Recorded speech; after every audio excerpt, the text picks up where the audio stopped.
बहुत पुराने वक्तों की बात है जब जमीन के सीने पर ऐसी अजीम शान सल्तनतें आबाद थीं जिनकी खुशहाली के किस्से दौर दौर तक मशहूर थे और उनके बादशाह अपनी सखावत के लिए जाने जाते थे। इस वसिया वो अरीज रियासत के एक गमनाम और कुचे से गोशे में, जहां दुरिया का नीला पानी शोर मचाता हुआ पत्थरों से टकराता था, एक निहायत गरीब लेकिन गैरतमंद धोबी कुची झोंपड़ी में रहता था। इस धोबी का नाम रमजान था, जिसकी पूरी जिंदगी दुरिया की लहरों, साबन की झाग और कपड़ों की रगड़ के गर्द घूमती थी।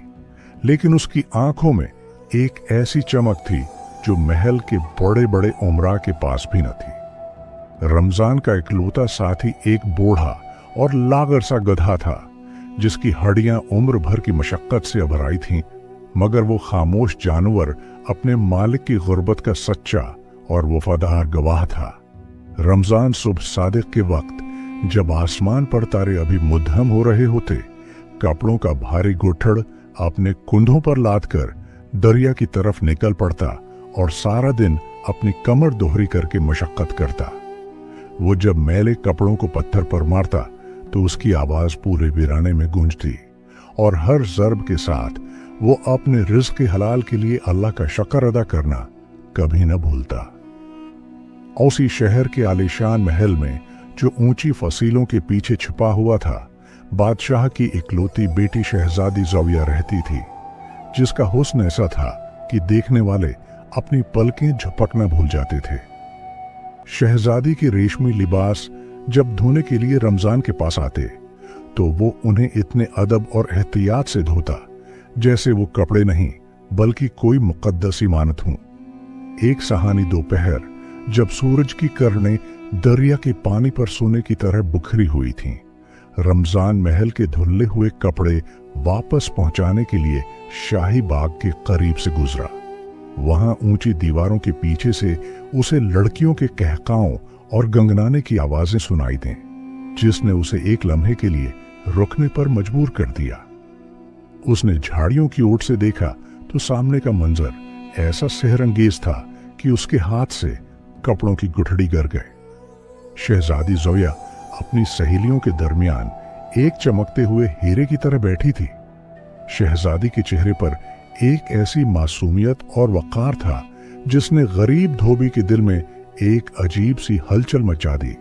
वो उसे देखता रहा और ये भूल गया कि वो एक इदनी मजदूर है। लेकिन जैसे ही उसे अपनी फटी हुई कमीज और हाथों पर पड़े हुए काम के छालों का ख्याल आया, उसने फौरन अपनी नजरें झुका लीं और एक गहरी ठंडी आ भरकर वहां से तेजी से गुजर गया। इस रात महल के सख्त पहरे के बावजूद कुछ शातिर चोरों ने बादशाह के उस खास कमरे में नक्कब लगाई जहां नस्लों से महफूज नायाब और बेशकीमत जवाहरात रखे थे। सुबह होते ही जब बादशाह को इस चोरी का पता चला तो पूरे दरबार में कहराम मच गया, क्योंकि वो हीरे सिर्फ दौलत नहीं बल्कि इस सल्तनत की शान व शौकत की निशानी थे। बादशाह ने गुस्से और दुख के आलम में पूरे शहर में ढंढोरा पटवा दिया कि जो कोई भी उन चोरों का सुराग लगाएगा, इसे उसकी सोच से भी बड़ा इनाम दिया जाएगा। शहर की गलियों में सिपाही हर मुशकूक शख्स को पकड़ रहे थे, मगर चोर इतने चालाक थे कि उन्होंने रात के अंधेरे का फायदा उठाते हुए खुद को दुरिया के पास छिपा लिया था। अगली सुबह रमजान हस्ब मामूल जब अपने गुधे के साथ दरिया पर पहुंचा तो उसे एक घनी झाड़ी के पीछे से दब्बे पांव चलने और सरगोशियां करने की आवाजें सुनाई दी। उसने तजस्सुस के मारे जब पत्ते हटाकर देखा तो दो बदुश्कल आदमी एक बड़ी सी रेशमी पूटली खोलकर इन चमकते हुए हीरों को आपस में बांटने का मंसूबा बना रहे थे। रमजान का दिल सीने में धक धक करने लगा। इसे पता था कि ये वही चोर हैं, मगर उसके पास लड़ने के लिए कोई हथियार नहीं था सिवाय अपनी अक्ल और हौसले के। उसने एक जर्रातमंदाना फैसला किया और अपने गुद्दे को जोर से पुकारा, ऐ सिपाहियों, वो देखो चोर वहां छिपे हुए हैं, जल्दी आओ, उनका घेरा तंग कर लो। चोरों ने जब ये सुना तो वो समझे कि शाही दस्ते ने उन्हें चारों तरफ से घेर लिया है। वो इतने बुधवास हुए कि हीरों की पोटली वहीं छोड़ी और दरिया के तेज बहाव में छलांग लगा दी।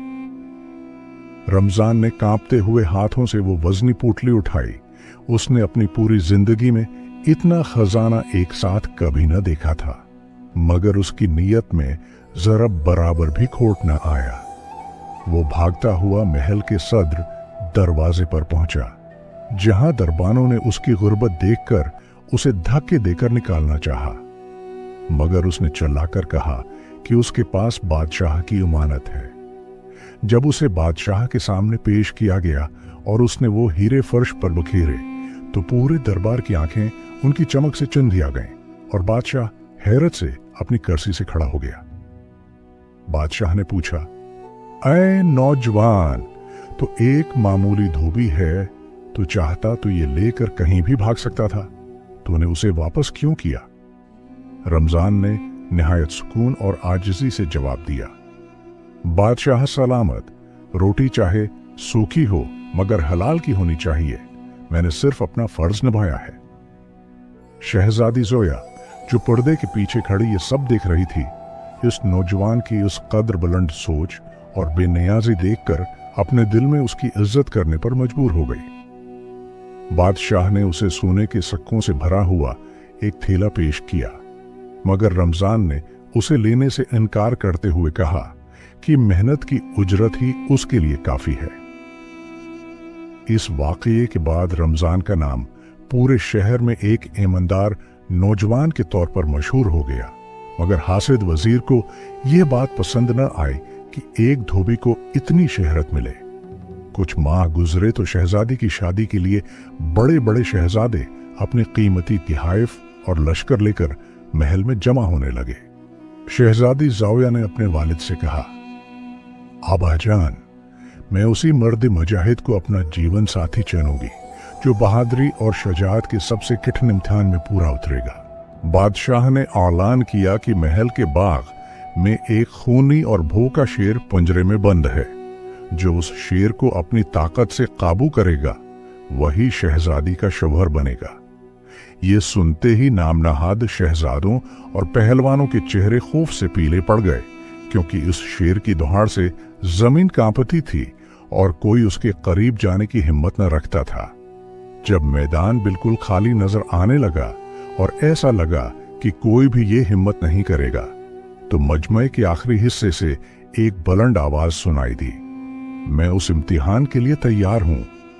सबने मड़कर देखा तो वो वही गरीब धोबी रमजान था, जिसने आज अपनी धोबी वाली कमीज के ऊपर एक चादर लिपेट रखी थी और उसके चेहरे पर एक अजीब सा सुकून था।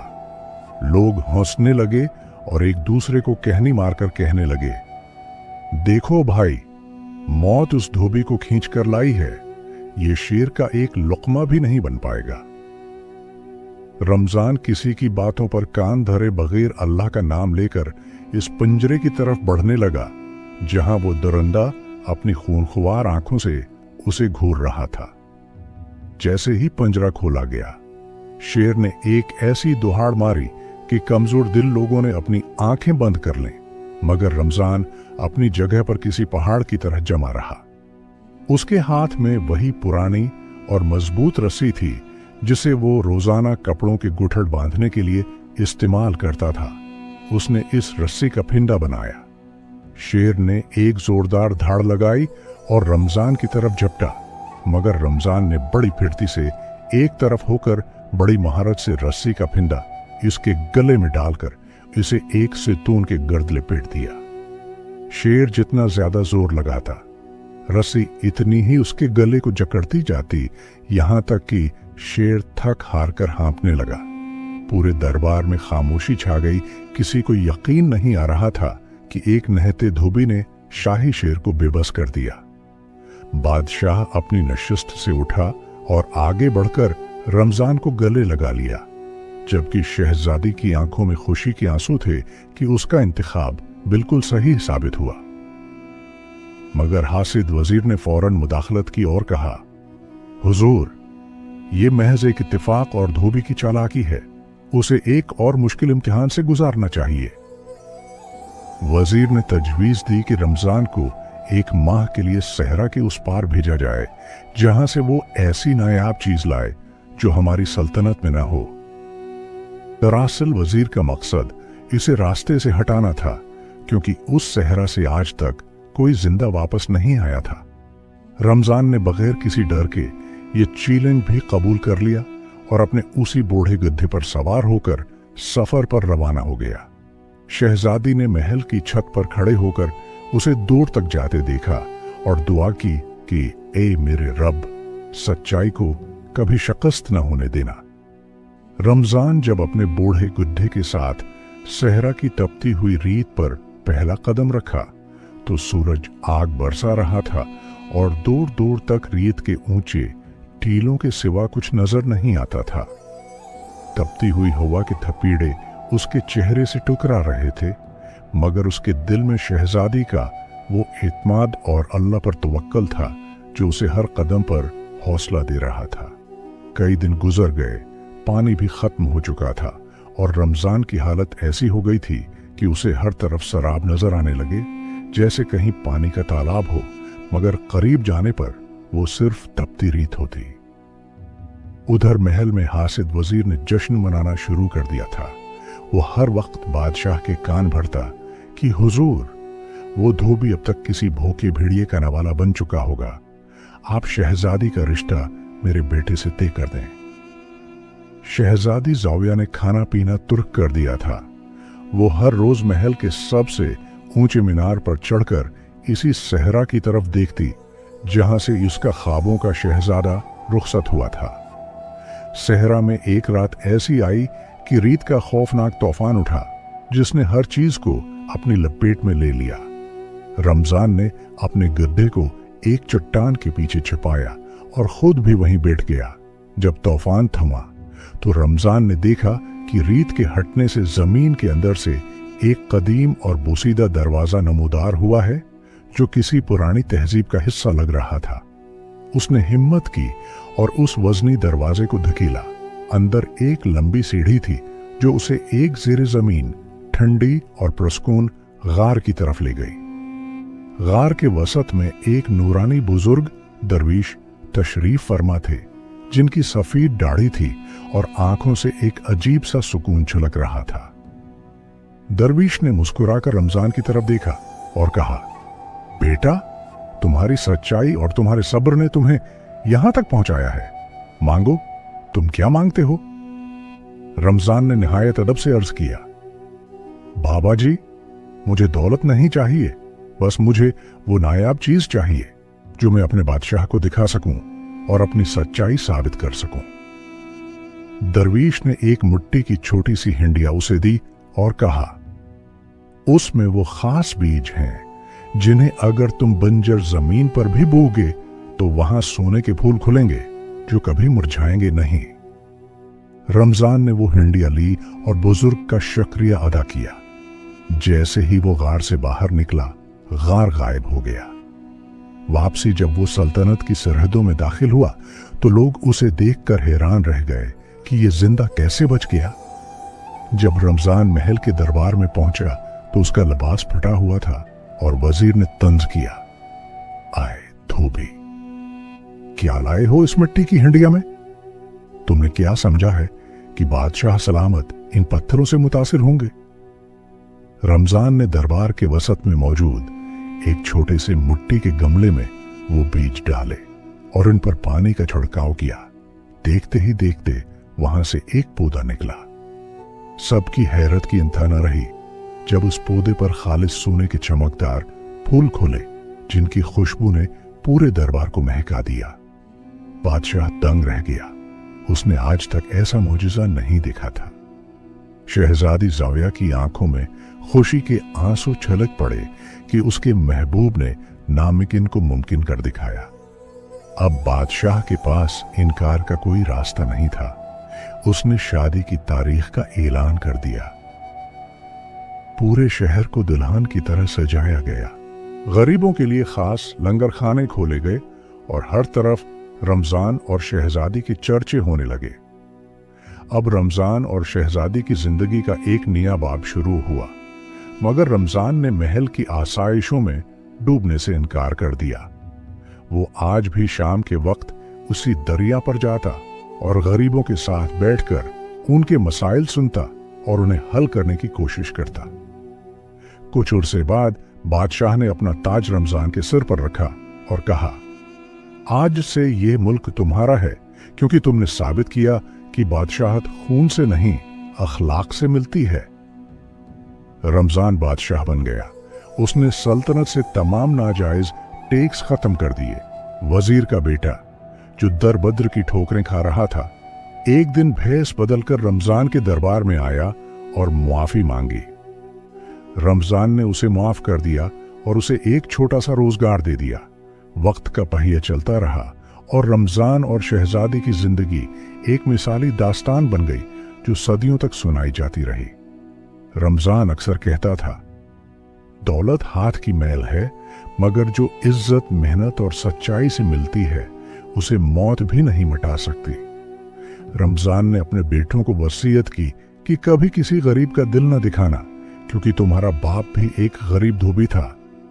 रमजान ने अपने सिपाहियों को हुक्म दिया कि शाही उस्तबल के बेहतरीन घोड़े अब सिर्फ जंग के लिए नहीं, बल्कि दूर दराज इलाकों में अनाज की फराहमी के लिए इस्तेमाल होंगे।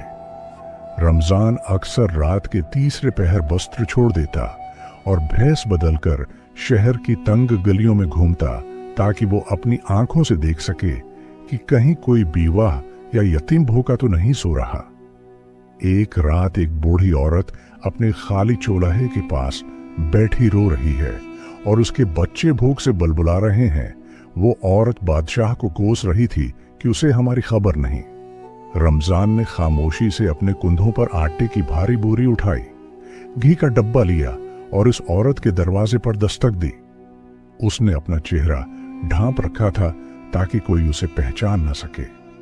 जब इस औरत ने पूछा कि तुम कौन हो जो इस अंधेरी रात में हमारी मदद को आए हो, तो रमजान ने जवाब दिया, मैं अल्लाह का एक गुनाहगार बंदा हूं जिसे तुम्हारी पुकार ने यहां तक पहुंचाया है। अगले दिन उसने पूरे मुल्क में ऐसा निजाम बनाया कि कोई भी हाजतमंद दर दर की ठोकरें खाने पर मजबूर न रहा और हर शहर में लंगर खाने कायम कर दिए गए। उधर महल में कुछ पुराने दरबारी अब भी रमजान की सादगी का मजाक उड़ाते थे और आपस में काना फूसी करते कि धोबी की फितरत कभी नहीं बदल सकती। रमजान ने एक दिन उन तमाम दरबारियों को खाने पर बुलाया और उनके सामने सोने की रुकाबियों में मिट्टी की रोटी रख दी। जब वो हैरान हुए तो उसने एक सबक आमूज तकरीर की। उसने फरमाया, ऐ दौलत के पुजारियों, अगर तुम्हारे दिलों में इंसानियत का दर्द नहीं तो ये सोना तुम्हारे लिए मिट्टी से ज्यादा कुछ नहीं। असल जायका इस मेहनत की रोटी में है जो खून पसीना बहाकर हासिल की जाए। इसकी इस बात ने मगरूर दरबारियों के सिर शर्म से झुका दिए और वो समझ गए कि ये बादशाह सिर्फ जिस्म का नहीं बल्कि रूह का भी हाकिम है। शहजादी ज़ौया ने रमजान के साथ मिलकर खवातीन के लिए हुनरगाहें बनाए, जहां कपड़े बनने, कढ़ाई करने और दस्तकारी का काम सिखाया जाता था ताकि औरतें खुद मुख्तार बन सकें। वक्त के साथ साथ बड़े बड़े ताजिर अपनी कीमती अशिया लेकर उसकी सल्तनत का रख करने लगे। रमजान का वो पुराना गधा अब बहुत ज़ईफ हो चुका था। रमजान उसे रोजाना अपने हाथ से चारा खिलाता और उसकी पीठ पर हाथ फेरकर अपने पुराने दिन याद करता। उसने अपने वजीरों को सख्ती से हदायत कर रखी थी कि शाही खानदान का कोई भी फर्द कानून से बलातिर नहीं है। अगर उसका बेटा भी गलती करे तो उसे वही सजा मिले जो आम शहरी को मिलती है। वो अक्सर दरिया के उसी पत्थर पर जाकर बैठ जाता जहां वो कपड़े धोता था और वहां बैठकर अल्लाह के हुजूर रो रो कर दुआ करता कि ऐ बारी ताली, मुझे उस तख्त का गुरूर न होने देना। शहजादी ज़ौया उसके उस जज्बे को देखकर फख्र करती और वो खुद भी महल की अय्याशियों से दूर एक सादा जिंदगी गुजारने लगी थी। फिर एक ऐसा वक्त आया जब रमजान को महसूस हुआ कि अब उसकी जिस्मानी ताकत जवाब दे रही है और उसका सफर आखिरत करीब है। उसने अपने बेटों और मुल्क के बड़ों को जमा किया और एक तारीखी वसीयत लिखी जो आज भी सुनहरी हरफों से लिखी जाती है। उसने लिखा, बादशाहत एक इमानत है और रियायत तुम्हारी औलाद की तरह है। अगर तुमने उन पर जुल्म किया तो रोज़े क़ियामत तुम्हें कोई बचाने वाला न होगा। उसने अपने बड़े बेटे से वादा लिया कि वो कभी अपनी असल को नहीं भूलेगा और हमेशा गरीबों का सहारा बनेगा। रमजान की विफात के बाद उसे इसी दरिया के किनारे एक सादा सी कब्र में दफन किया गया, क्योंकि उसकी वसीयत थी कि उसे मिट्टी के करीब ही रखा जाए। शहजादी ज़ोया ने उसकी कब्र के पास एक मस्जिद बनवाई, जहां से 5 वक्त अल्लाह की बड़ाई का ऐलान होता था। और उसकी कब्र पर हर साल मेला लगता है, जहां अमीर व गरीब एक ही सफ में खड़े होकर उसके लिए दुआएं खैर करते हैं। उस सल्तनत में कई 100 साल तक अमन रहा, क्योंकि रमजान ने जो बुनियाद रखी थी वो अदल और इंसाफ की ठोस चट्टान पर कायम थी। लोग आज भी रमजान की कहानी अपने बच्चों को बताते हैं कि सच्चाई और ईमानदारी कभी जाया नहीं जाती। शहजादी की मोहब्बत और वफादारी ने यह सबक दिया कि एक नेक शरीक हयात मर्द को बुलंदियों तक पहुंचाने में सबसे बड़ा किरदार अदा करती है। अब ये अजीम उलशान किस्सा अपने इख्तिताम को पहुंचता है। उम्मीद है कि इस किस्सा ने आपके दिल की गहराइयों में दस्तक दी होगी। पूरी कहानी सुनने के लिए आप सब दोस्तों का बहुत शुक्रिया। आपको ये कहानी कैसी लगी? प्लीज अपनी राय दें। हमारे चैनल को सब्सक्राइब करें, बेल आइकन का बटन दबाएं ताकि हर आने वाली नई वीडियो बासानी आप तक पहुंचती रहे।